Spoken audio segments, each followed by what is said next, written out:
What's going on, everybody? Trev Wilson here. Welcome back to the Bourbon Wrench. Today, we have another top 5 bourbons of 2023. What? You might be saying, Trev, whoa, you've already done a top 10 whiskeys of 2023. What the heck? Well, let's just consider this a bonus round. Here's a bonus 5 bottles.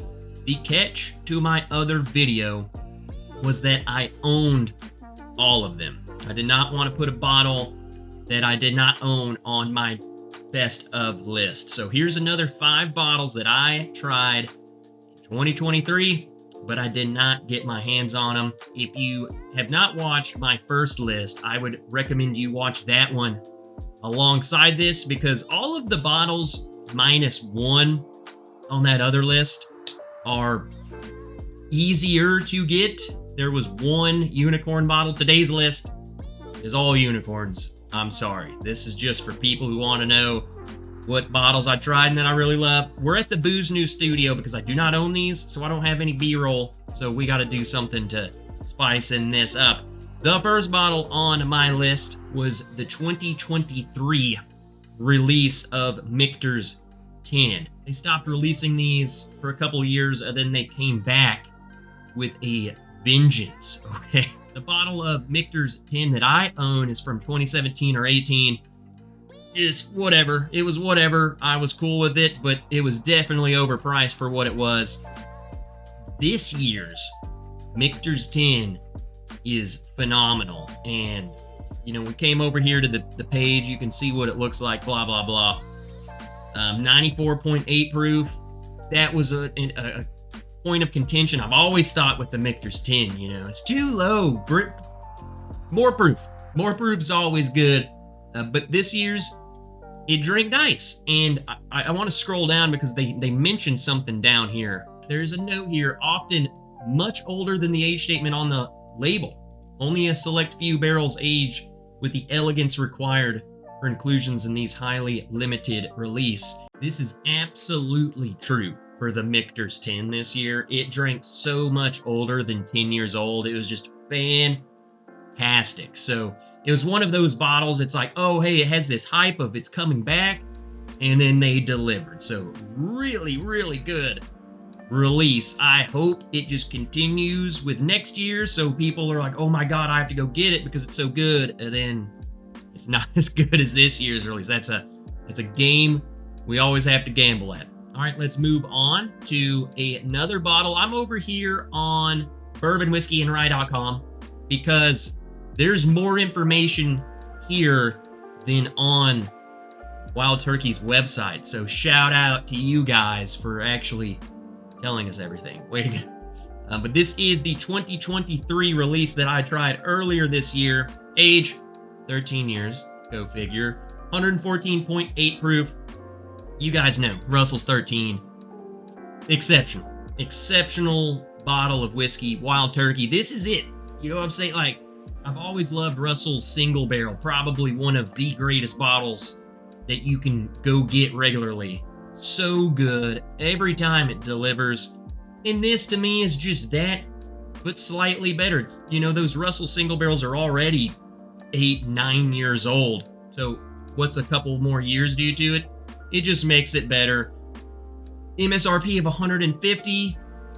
Is that fair with the way, you know, Campari is doing things with Wild Turkey?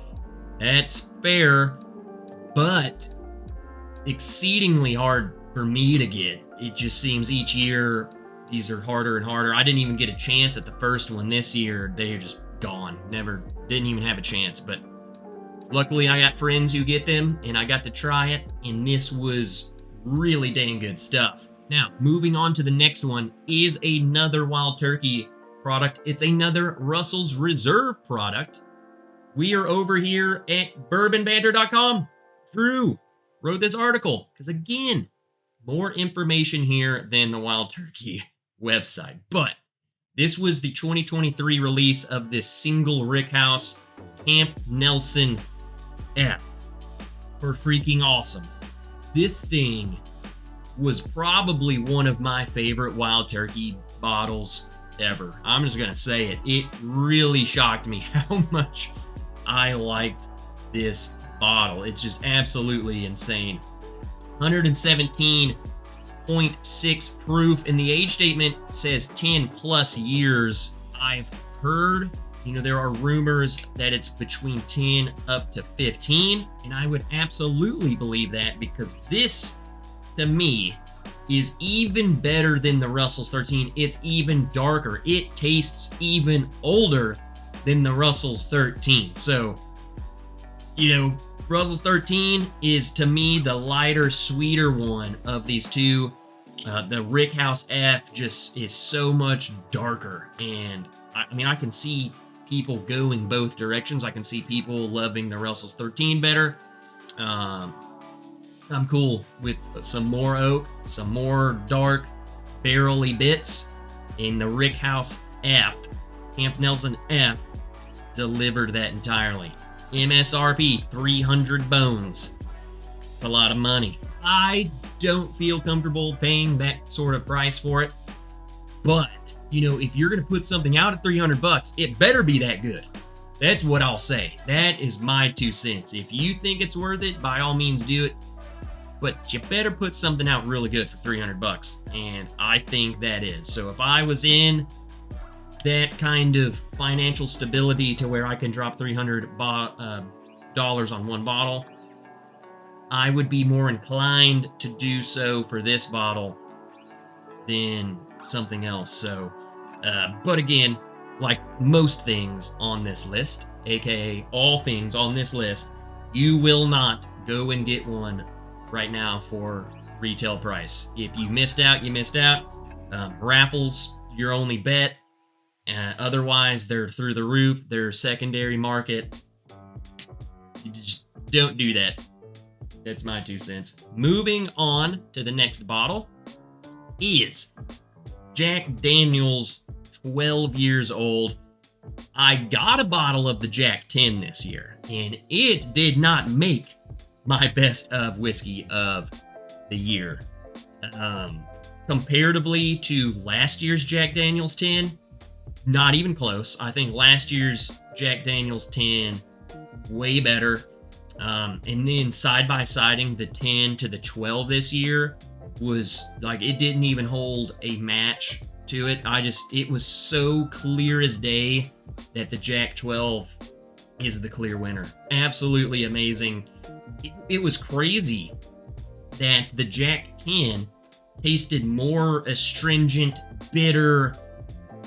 It sucked all the moisture out of your mouth, it's tannic, than the 12. So I just felt like the oak was not implemented well in the 10, and then with the 12, it was just a home run. It was perfect level, perfectly balanced, exactly what you would hope a 12-year-old Jack Daniel's would taste like, and it was there. The proof, 107 proof, perfect. I think that's great. We don't have to be proof snobs all the time. And the Jack Daniel's single barrel proof stuff sometimes can be a little aggressive. So I think that is a good middle ground of just enjoyable sipping, high-aged, delicious stuff. So they really knocked this one out of the park. Again, very hard to get, especially once people started finding out how freaking good this was. It was no holds barred. And so I only got a sample from Jack Daniel's. So shout out to you guys for trusting me to review it. You guys are awesome. Let's move on. The last bottle on my list of the top 5 is the Remus Gatsby Reserve.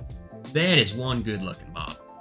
Now, again, if you're going to put out something fancy, like that's marketing.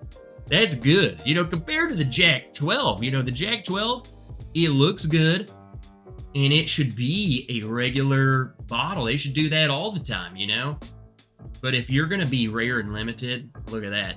This thing comes in a box, this huge display box. Great marketing.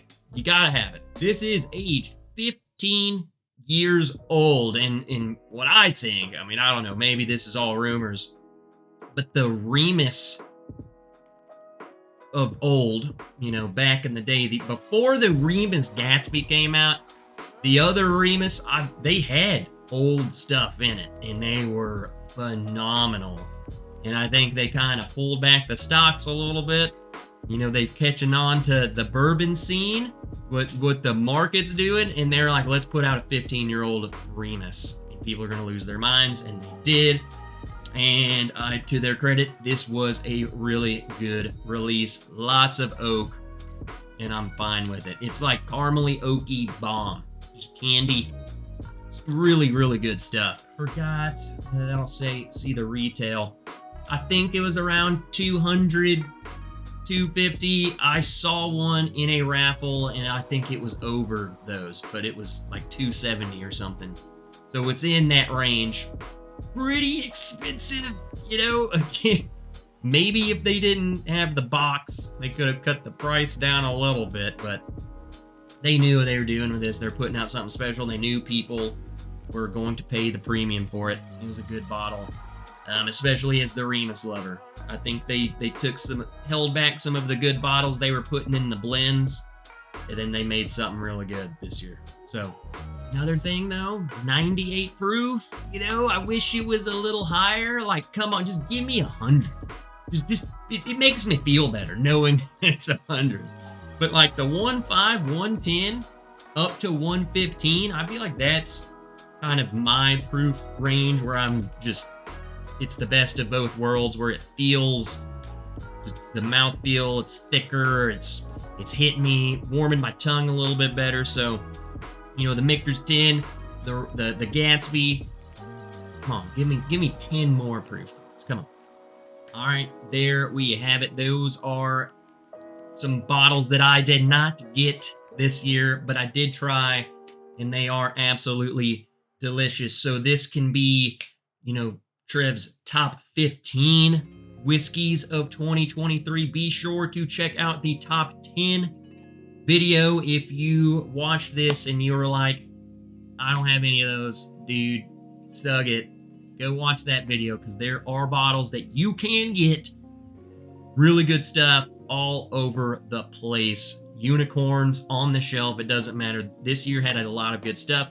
Makes me excited for 2024. Leave a like and go to the comment section what you think of these bottles on this list. If you've tried them, what you think of them. Be sure to check out the Bourbon Ranch Patreon page. We have a lot of really cool stuff coming 2024. So join the little nerdy community we got going on over there. Get all sorts of exclusive stuff. So check that out. Supports the channel fully. And until next time, I'm Trev Wilson. I will see you guys in the next video.